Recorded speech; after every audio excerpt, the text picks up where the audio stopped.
అందరికీ నమస్కారం అండి. మనమందరం తిరుమలకు వెళ్ళేది సాక్షాత్తు శ్రీ వెంకటేశ్వర స్వామి వారిని దర్శనం చేసుకోవడానికి. అలా వెళ్ళేటప్పుడు మన సొంత వాహనాల్లో కాకుండా ఆర్టీసీ బస్సుల్లో వెళ్ళినట్లయితే మనల్ని గమ్యస్థానానికి ఎంతో సురక్షితంగా తీసుకెళ్తారు.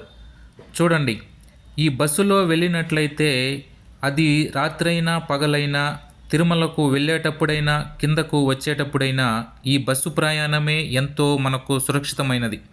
ఎందుకంటే తిరుమల అంటేనే ఘాట్ రోడ్లు, అందులోనూ రాత్రి వేళల్లో బస్సు ప్రయాణమే భక్తులకు ఎంతో సురక్షితం. ఎందుకంటే మనకు తెలియకుండానే మన గమ్యస్థానాన్ని చేరుకుంటాము.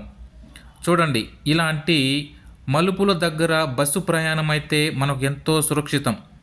మన సొంత వాహనాలైతే మనకు ఇబ్బంది పెట్టేదానికి చాలా అవకాశం ఉంటుంది. ఓం నమో వెంకటేశాయ అనుకుంటూ బస్సు ప్రయాణం చేయడమే ఎంతో మంచిది మనకందరికీ.